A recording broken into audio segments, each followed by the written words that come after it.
darkness, complete, suffocating darkness. And then, a flash. Lightning rips across the sky, and for one instant, just one, you see it. A wall, black, rotating, massive. It's May 4th, 2007. The clock reads 9:41 p.m., and in that moment, forecasters at the National Weather Service break from their standard warnings. They issue something rare, something that makes even veteran meteorologists' voices shake. A tornado emergency. 4 minutes. That's all the separation between those words. And impact. 4 minutes. By 9:45, the town of Greensburg, Kansas, would be erased. 95% of it, gone. But here's what makes this story different. What makes it matter. This wasn't just another devastating tornado. This was the first tornado ever rated EF5 on the brand new Enhanced Fujita scale. A scale that had only been operational for 3 months. And somehow, despite winds near 205 miles per hour, despite a wedge over a mile wide, despite destruction so complete that emergency crews couldn't recognize streets, hundreds survived. What you're about to witness is more than a disaster story. It's a minute-by-minute reconstruction of how warnings, choices, and basements became the difference between life and death, and how one Kansas town took the wind that destroyed it and used it to power their future. This is Greensburg. This is the EF5 that changed everything. Let's rewind the clock. Before we dive into the storm itself, you need to understand something crucial. February 1st, 2007. Just 3 months before Greensburg, the United States officially retired the original Fujita scale, the system that had rated tornadoes since 1971, and replaced it with something more precise, more scientific, the Enhanced Fujita scale, the EF scale. Now, I know what you're thinking. Does it really matter? F5, EF5, what's the difference? Here's why it matters. The original scale, it guessed wind speeds based on damage. An F5 meant estimated winds of 261 to 318 miles per hour. But those were guesses, often overestimated, based on limited engineering data. The EF scale changed the game. It uses 28 specific damage indicators, from hardwood trees to steel-reinforced buildings, and multiple degrees of damage for each. It's forensic. It's precise. An EF5 rating now means specific measurable evidence. Like homes swept clean off their foundations, like steel-reinforced structures obliterated, like pavement scoured from roads. And on May 4th, 2007, the EF scale faced its first ultimate test. Greensburg would become the benchmark, the first, the one that proved the new system worked. But the people living there that night, they didn't care about rating systems. They just wanted to survive.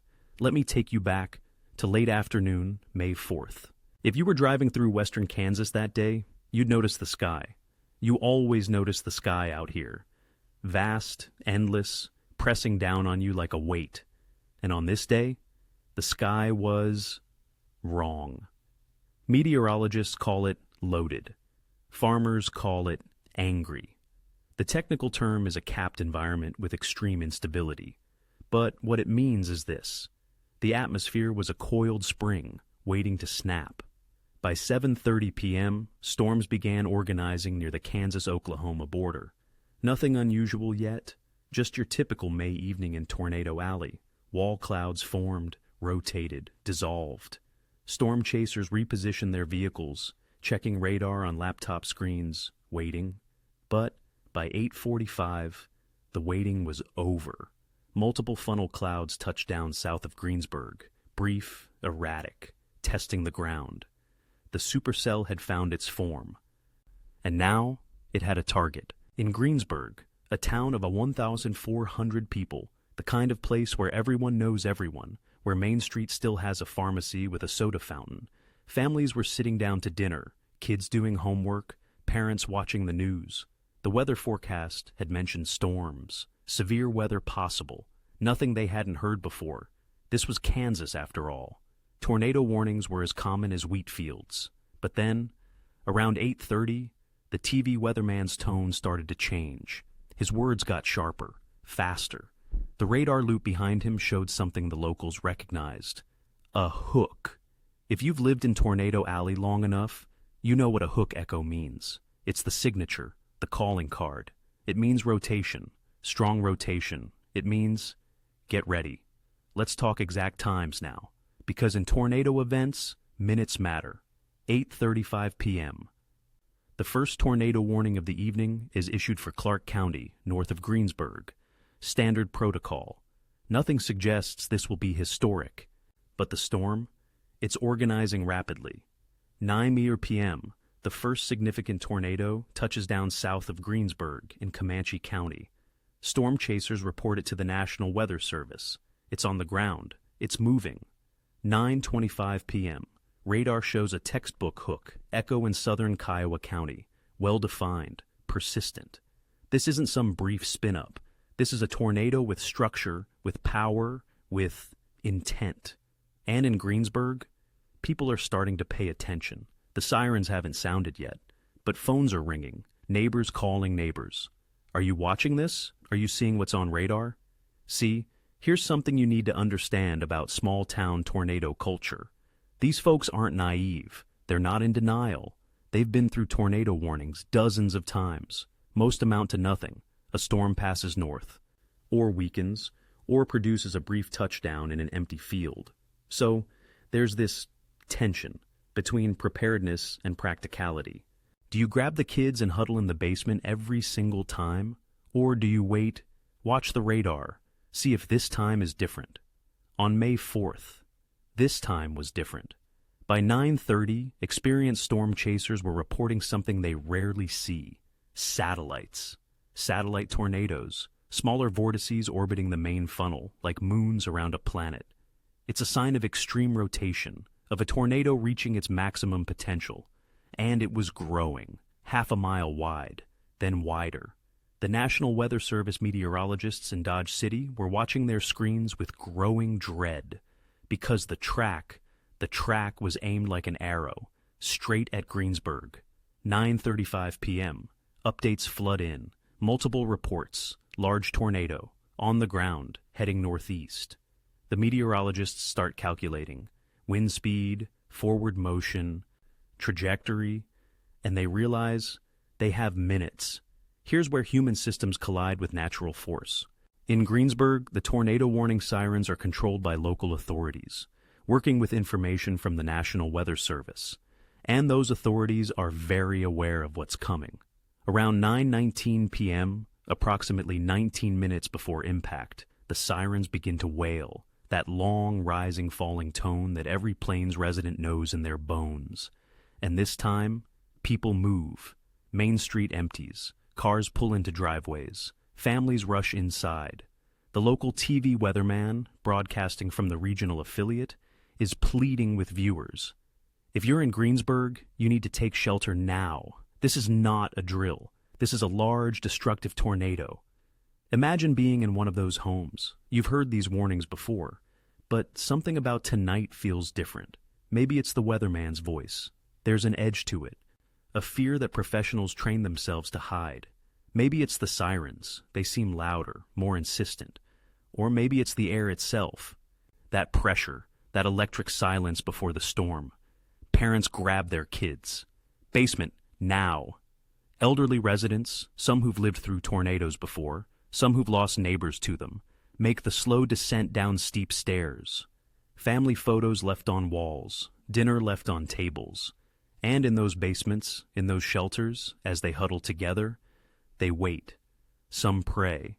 Some hold flashlights and battery-powered radios. Some try to calm crying children. It's okay, sweetie. We're safe down here. It's okay.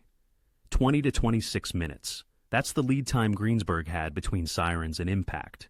In tornado terms, that's good. That's above average. That's the kind of warning time that saves lives. But here's the brutal truth about tornadoes. Sometimes, even 20 minutes isn't enough. 9:38 p.m. Storm chasers positioned south of town are reporting what they're seeing, and their voices crack.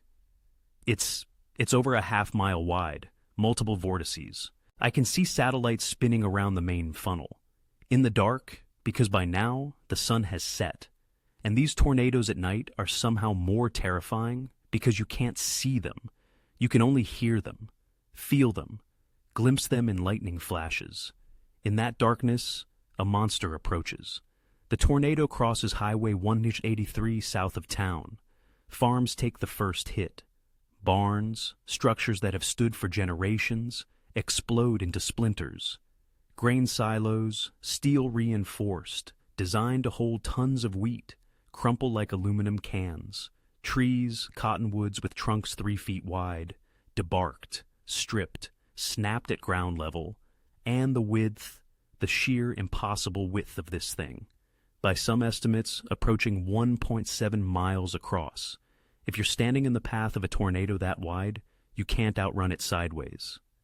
The damaged swath is too massive. Your only option is shelter and hope. Multiple vortices, those satellite tornadoes, are dancing around the main circulation. Each one is itself a significant tornado, EF2, EF3 intensity, and they're orbiting a core that's approaching the maximum possible rating. Meteorologists call this a multiple-vortex tornado. Storm chasers call it a death machine. And in Greensburg basements, they can hear it now. The sound is, it's hard to describe if you've never heard it. People say freight train, but that doesn't capture it. It's deeper than that. It's a roar that vibrates your chest, that rattles your teeth. One survivor later described it as the sound of the world ending. 9:41 p.m. The National Weather Service sends out a severe weather statement, an SVS product, to all media outlets and emergency managers. And the wording is something most people will never see in their entire lives. A tornado. Emergency for Greensburg. A tornado emergency. Not a warning. An emergency. This phrase is reserved for the worst of the worst. For confirmed violent tornadoes moving toward populated areas. For situations where catastrophic damage is imminent and unavoidable. At 9:41, forecasters essentially said, "This is it. This is real. If you're not underground right now, may God help you." In those basements, people heard it on their radios. They heard the change in terminology. And they knew. One resident later recalled whispering to his wife, "This is going to be bad. This is going to be so bad." Another held her children tighter, felt the air pressure drop, felt her ears pop. 9:42 p.m. The roar intensifies. 9:43. Debris starts hitting structures on the south edge of town. 9:44. The outer circulation reaches Main Street. 9:45 p.m. Impact. Greensburg ceases to exist. Let me walk you through what happens when an EF5 tornado, with winds estimated near 205 miles per hour, moves through a small Kansas town. Block by block. The tornado strikes the southern portion of Greensburg first. Homes on the outskirts, wood frame construction, typical American residential, don't stand a chance. They don't just collapse, they disintegrate. Walls ripped away in seconds. Roofs launched like frisbees. 2x4s turned into missiles traveling 200 miles per hour. And remember, it's night. Pitch black. The only illumination comes from power flashes, those blue-white explosions of light when transformers blow, and lightning, Main Street, the historic downtown, brick buildings from the early 1900s, the pharmacy, the bank, City Hall, structures that survived the Dust Bowl, that weathered decades of plain storms. Gone, not damaged, gone. The tornado rips the bricks apart, scatters them across blocks, steel I-beams from commercial buildings, twisted like taffy. Vehicles, trucks weighing thousands of pounds, are picked up and thrown 3 blocks. Fire hydrants are ripped from the ground, pipes and all. Trees that line Main Street that provided shade for 100 years. Debarked, stripped to white wood, or simply removed, plucked out, roots and all. The hospital, Greensburg's medical center, where patients were sheltering in interior rooms, takes a direct hit. The building collapses. And in that moment, in the dark, under tons of debris, medical staff, patients, trapped. The maximum width, approximately 1.7 miles, means the damaged swath cuts clear through town from southwest to northeast. There's nowhere untouched, nowhere safe. And in those basements, those underground refuges, the noise. Survivors describe it as beyond comprehension. The roar of wind, yes, but also the impact sounds. Boom, boom, boom. Debris, some of it massive, some of it sharp as knives, slamming into structures above them. Houses shifting, groaning, screaming as nails pull free, as walls fold. And then, for some, the worst sound of all, the sound of the house above them, disappearing. Now, let me tell you something that doesn't get talked about enough in tornado survival stories. Basements save lives, absolutely, without question. But they're not invincible. See, when you hear take shelter in your basement, you picture a safe room, right? Concrete walls, maybe some stored boxes, a water heater, a place where the tornado passes over you and you emerge unscathed. And for most tornadoes, even strong ones, that's true. But an EF5 doesn't play by those rules. When a house above you disintegrates, when walls, roofs, furniture, appliances, garage contents, neighboring houses, vehicles, when all of that becomes airborne debris, some of it comes down into the basement. Imagine huddling in the corner of your basement, arms around your family, and then a refrigerator crashes through the floor, joists above you, or a 2x4 moving at 200 miles per hour, spears through the opening where your basement stairs used to be, or the foundation walls themselves, concrete and rebar, begin to shift under the pressure differential. Some of the fatalities in Greensburg happened exactly this way. People who did everything right, who heard the warnings, who took shelter, who followed every protocol, and still, the violence was too much. One family survived by huddling under a mattress in their basement corner. When they emerged, they found a car engine. An engine had punched through their kitchen floor and landed 5 feet from where they'd been. Another survivor described debris filling their basement like water filling a pool, slowly, inexorably, until they were pressed against the ceiling of their own shelter, gasping for air in the last few inches of space. The sirens gave them 26 minutes. The basements gave them a chance. But in an EF5, sometimes chance isn't enough. And yet, most people survived. Hundreds.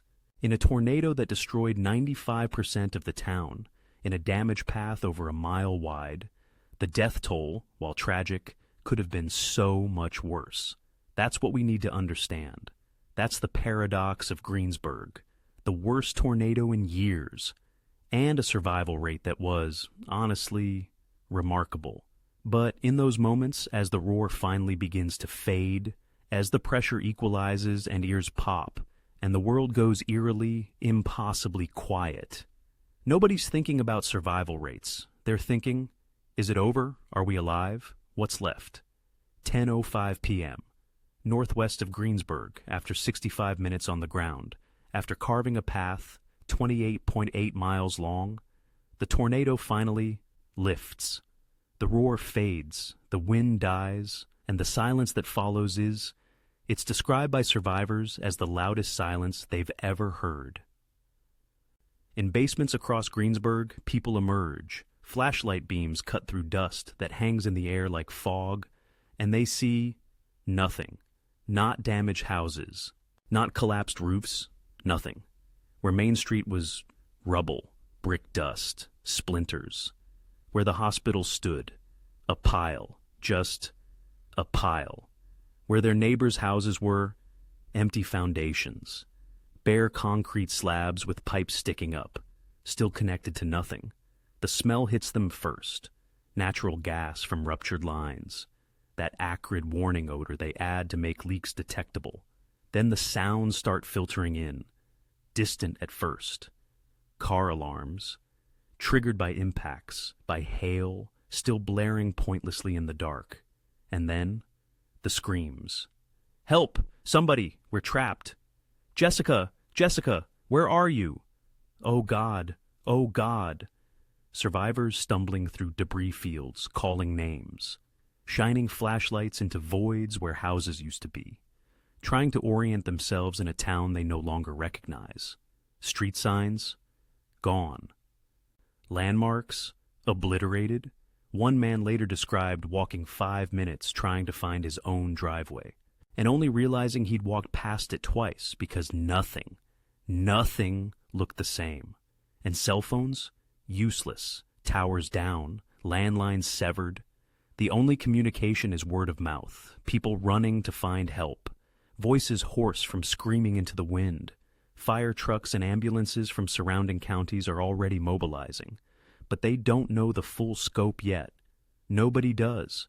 The first responders who were in Greensburg, the ones who sheltered in the fire station, emerged to find their own vehicles buried, their station destroyed, their town unrecognizable, and the hospital. The hospital. In any disaster, that's your lifeline. That's where the injured go, where triage happens, where lives are saved, and it's gone. Patients who were sheltering inside, some elderly, some with critical conditions, are now buried. Staff are digging with bare hands, moving concrete blocks, screaming for backup that can't get there. Within 30 minutes, a decision is made. A desperate, necessary decision. Life flight helicopters are scrambled from Wichita, from Dodge City, from wherever they can reach. Stable patients are loaded onto any vehicle that runs, pickup trucks, SUVs that somehow survived on the edge of town, and driven to hospitals in Pratt, Medicine Lodge, anywhere with a hospital. The injured are scattered across western Kansas, across 5 different medical facilities, because Greensburg's capacity is 0. And in the dark, in the rubble, under collapsed structures, the search continues. Let's talk about the numbers, because numbers matter. They tell us what worked, what didn't, and what we can learn. But first, let me be very clear about something. Behind every number is a name, a family, a story. The official death toll from the Greensburg tornado is complicated. Most sources cite 11 fatalities in Greensburg itself. Some reports, when including the broader county area and storm-related deaths in adjacent areas, cite 12 total. Why the discrepancy? Because tornado casualty accounting is messy. Some deaths occur at impact. Some happen hours later from injuries. Some occur in adjacent counties from the same supercell system, but separate touchdowns. Official NWS records, local county documentation, and media reports sometimes conflict slightly on exact counts and locations. But what we know with certainty is this. At least 11 people died as a direct result of the Greensburg EF5. More than 63 were injured severely enough to require hospitalization. In a town of 1,400 people, with 95% of structures damaged or destroyed, those numbers represent a miracle of preparation and warning. Let me put this in context. The 1999 Bridge Creek Moore tornado, the last F5 before the scale changed, killed 36 people with similar intensity. The 2011 Joplin tornado, rated EF5, killed 161. Greensburg, with arguably more complete destruction proportional to its size, 11. How? The sirens, the lead time, 26 minutes, the media. Local weathercasters who screamed at people to take shelter, who broke from their usual calm professionalism because they knew what was coming. The culture. Plains residents who know tornadoes, who have shelters built into their homes, who don't ignore warnings. And, yes, luck. Because in an EF5, you need all of those things. And you still need luck. Throughout the night of May 4th into the early morning hours of May 5th, search and rescue teams work by generator-powered floodlights. They mark buildings with spray paint, the same system used after Hurricane Katrina, a slash when they enter a structure, an X when they've completed the search, numbers indicating how many found, dead or alive. Those X's multiply across Greensburg through the night. Cadaver dogs are brought in by dawn. They alert on scent traces, and the worst work begins. Recovery, not rescue. But here's something remarkable that happens in those first 24 hours. The response. By sunrise on May 5th, convoys are arriving, National Guard, FEMA, Red Cross, Salvation Army. But first, before any of those, are the neighbors. Trucks from surrounding towns, loaded with water, food, chainsaws, generators. Farmers with tractors and front loaders showing up unannounced, ready to work. Churches opening their doors, families taking in strangers whose homes no longer exist. One survivor recounted waking up on May 5th in a stranger's guest room 30 miles away, with no memory of how he got there, only that someone had found him, disoriented and bleeding, and driven him to safety without even asking his name. That's Tornado Alley culture. That's what survives when everything else is gone. Okay, we need to talk about the rating, because this is where Greensburg becomes historic, beyond just the destruction. This was the first EF5 of the Enhanced Fujita era. But what does that mean? And why did it take meteorologists several days to finalize that rating? Remember, the EF scale only became operational on February 1st, 2007. 3 months before Greensburg, it was untested at the extreme end. Sure, EF0, EF1, even EF2 and EF3 tornadoes had been rated, but an EF5, that requires extraordinary proof. The survey teams that arrived in Greensburg starting May 5th weren't just looking at destroyed buildings. They were forensic investigators looking for specific damage indicators, or DIs, and degrees of damage, DODs. Let me give you examples of what qualifies as EF5 damage. DI number 1, 1 or 2 family residences. EF5 damage means the house is swept clean off the foundation. Not collapsed, not heavily damaged, removed, with only the foundation slab remaining and all debris scattered away from the site. Greensburg, check. Multiple examples. DI number 2, strip malls and commercial buildings. EF5 requires total destruction of the structure, with steel-reinforced sections, twisted, and exterior walls collapsed and scattered over a wide area. Greensburg, check. Downtown commercial district obliterated. DI the verse 3, trees, hardwood species. EF5 damage means trees debarked completely, with most of the trunk stripped to bare wood, and many snapped or uprooted at ground level. Survey teams found cottonwood trees, massive trees, 3-foot diameter trunks, not just broken, but debarked, stripped, looking like white telephone poles sticking out of the ground. Check. DI there were before. Metal structures, grain bins, industrial facilities. EF5 requires steel reinforcement, twisted beyond recognition, large metal objects thrown far from their original locations. Greensburg had grain silos, steel, designed to hold tons of wheat, crumpled like paper, thrown, wrapped around the bases of what used to be buildings. Check, vehicle damage. Pavement scouring, foundation anchoring ripped from concrete. Check, check, check. By May 8th, 4 days after the tornado, the National Weather Service survey team released their findings. EF5, maximum estimated winds near 205 miles per hour. And with that rating, Greensburg entered the record books. This wasn't just another tornado. This was the benchmark, the first test of a new system, the proof that the Enhanced Fujita scale worked, that it could accurately capture the most violent tornadoes. And it became the standard that future tornadoes would be measured against. The last F5 on the old scale? May 3rd, 1999. Bridge Creek Moor, Oklahoma. 8 years before Greensburg. The next EF5 after Greensburg? May 22nd, 2011. Joplin, Missouri. 4 years later. EF5s are rare. In the modern record, we're talking maybe 3 or 4 per decade in the U.S., and Greensburg was the first of the new era, the one that defined what EF5 looks like under scientific scrutiny. But for the people of Greensburg, the rating didn't matter much in those first days. They weren't thinking about meteorological history. They were thinking about, where do we go? What do we do? How do we rebuild? And that question, how do we rebuild, is where Greensburg's story becomes truly extraordinary. because what they decided to do next changed the conversation about disaster recovery worldwide.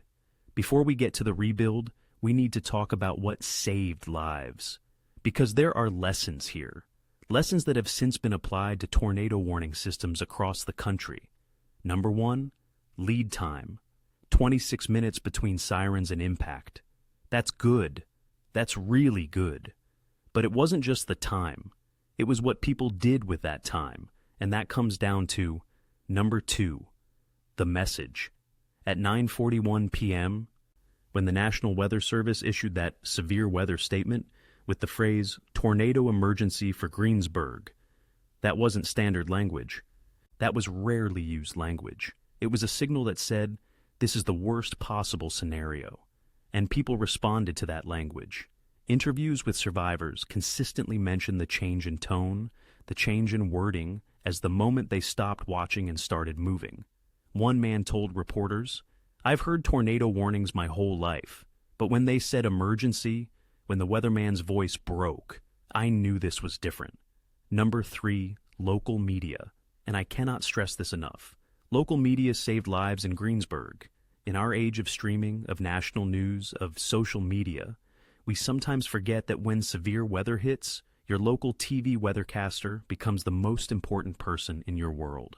These are meteorologists who know the towns, who can say, if you're on Main Street in Elm, you have 12 minutes, get to the middle school shelter now. National weather can't do that. Apps can't do that. Only local meteorologists with radar-specific training and community knowledge can give that level of detail. And on May 4th, they did exactly that. So, what did Greensburg teach the meteorological community? 1. Tornado emergency declarations work. They cut through warning fatigue. Since Greensburg, the criteria for issuing them has been refined, and they're now used more systematically for particularly dangerous situations. 2. Lead time is critical, but lead time with clarity is even better. It's not enough to say tornado warning. You need to communicate urgency and impact. 3. Community preparedness matters. Greensburg had storm shelters, basement culture, and a population that knew what to do. That cultural preparedness was as important as the warnings themselves. But even with all of that, 11 people died. 63 were injured. The town was destroyed. So the question became, what now? Do you rebuild exactly as before? Do you move the town? Do you give up? In those first weeks after May 4th, as FEMA trailers rolled in, as debris was cleared, as the scale of the destruction became undeniable, town meetings were held, difficult conversations happened, and a decision emerged, one that nobody expected. Greensburg was going to rebuild, but not just rebuild. They were going to rebuild better, greener, stronger. They were going to turn tragedy into a blueprint. Here's where the story takes a turn that nobody saw coming. By July 2007, just 2 months after the tornado, Greensburg made an announcement that shocked the sustainability world. They were committing to rebuild as a model green community. All city buildings would be LEED certified. The energy grid would aim for 100% renewable. A tiny Kansas town, population barely over 1,000, that had just been erased by a tornado, was going to become one of the greenest communities in America. People thought they were crazy. This is Tornado Alley, critics said. This is oil and gas country. This is not California. Why would you do this? And the answer was beautiful in its simplicity. Because we have to rebuild anyway. So why not rebuild right? Let me walk you through what happened next, because it's extraordinary at City Hall. Instead of a standard government building, they designed and built a LEED Platinum facility, the highest possible green building certification. Geothermal heating and cooling, solar panels, natural daylighting, reclaimed materials. It opened in 2009 and became a tourist attraction. People drove hundreds of miles to see a Kansas town hall because it was that innovative. The 5.4.7 Arts Center, named after the date, May 4th, 2007. Also LEED Platinum, built with sustainability workshops, community spaces, galleries showcasing what's possible when you build with intention. The Big Well Museum, Greensburg's historic landmark, a 109-foot deep hand-dug well from 1887, was damaged but not destroyed. They rebuilt it, reopened it on May 26, 2012, with modern interpretive exhibits about water conservation and plains history. But the most symbolic decision, the one that makes Greensburg's story almost poetic, was the wind farm, the Greensburg wind farm. 12.5 megawatts, 10 turbines, each standing over 200 feet tall, visible for miles across the Kansas plains. Think about that. Really think about it. A town destroyed by wind, rebuilding itself to be powered by wind. Those turbines generate enough electricity to meet the town's needs, with excess sold back to the grid. They're not just functional. They're a statement. You knocked us down. We're standing back up. And we're using your power to do it. By 2013, 6 years after the tornado, Greensburg had achieved something remarkable. 100% of municipal electricity from renewable sources. Not California. Not a wealthy urban center. A rural Kansas town of 800 people. And the ripple effects. Greensburg became a case study in architecture schools, in urban planning programs, in disaster recovery conferences worldwide. Delegations from Japan, from Germany, from developing nations prone to disasters. They came to Kansas to study what Greensburg did. Because what Greensburg proved was this: disaster can be a catalyst for transformation. The old model says, rebuild what was lost, get back to normal as fast as possible. The new model says, rebuild better, use the tragedy as an opportunity to create something more resilient, more sustainable, more prepared for the next disaster. And make no mistake, there will be a next disaster. This is Tornado Alley. Storms will come again. But when they do, Greensburg will be ready. Stronger building codes, structures designed to withstand EF5 winds, with safe rooms built into schools and municipal buildings, improved warning systems, outdoor sirens with backup power, integrated with mobile alerts, a community that's been through the worst and survived. Of course, it hasn't been perfect. The population hasn't fully recovered. Before the tornado, 1,400 people, now around 800. Some families never came back. Some elderly residents moved to be near family. Some businesses never reopened. Trauma doesn't vanish just because you build LEED-certified buildings. Loss doesn't disappear under solar panels. But what Greensburg DID accomplished, what they proved, is that resilience isn't just about bouncing back. It's about bouncing forward. So let's bring it back to where we started. May 4th, 2007, 9:41 p.m. 4 minutes between tornado emergency and impact. 26 minutes between sirens and impact. 65 minutes, the tornado stayed on the ground. 1.7 miles wide at maximum. 28.8 miles of path length. Estimated winds near 205 miles per hour. 11 lives lost. 63 injured, 95% of a town gone. And yet, the first EF5 of a new era, a benchmark, a warning system that worked even if imperfectly, a town that looked at complete destruction and said, let's build something better. What does Greensburg teach us? First, warnings matter. That 26-minute lead time saved hundreds of lives. Investment in meteorology, in radar technology, in warning systems. It's not abstract, it's lives. Second, communication matters, not just tornado warning, but urgency, clarity, local knowledge. The phrase tornado emergency cut through decades of warning fatigue. Third, preparation matters. Basements, shelters. A culture that takes warnings seriously. You can't control the storm, but you can control your response. Fourth, building codes matter. The structures that survived in Greensburg, they weren't lucky. They were engineered better. Every community in Tornado Alley should learn from that. And fifth, maybe most importantly, resilience isn't about returning to what was. It's about creating what can be. If you visit Greensburg today, you'll see those wind turbines on the horizon. You'll see LEED plaques on public buildings. You'll see a community that's smaller than it was, but stronger. You'll see a tornado siren, still standing, still functional, in the town square. A memorial to those who died, a museum that tells the story. And if you talk to the survivors, they'll tell you stories about the sound, about the darkness, about emerging to find their world gone. But they'll also tell you about neighbors who showed up at dawn with chainsaws, about strangers who opened their homes, about a community that chose to stay, to rebuild, to transform tragedy into purpose. The Greensburg EF5 was the first tornado rated on the Enhanced Fujita scale to reach the maximum category. It won't be the last. Climate patterns are shifting. Tornado Alley may be expanding. The science of severe weather continues to evolve. But because of Greensburg, we're better prepared. We understand warning communication better. We build stronger. We respond faster. And maybe most importantly, we know that destruction doesn't have to be the end of the story. It can be the beginning of something remarkable. May 4th, 2007. The night a mile-wide monster tried to erase a Kansas town from the map. The night warnings, basements, and minutes made the difference between hundreds dead and hundreds alive.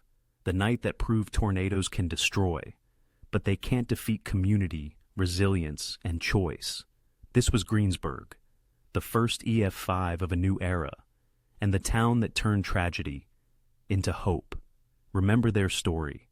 Learn from their choices. Because one day, the sirens might sound for you, and when they do, those 4 minutes might be all you have.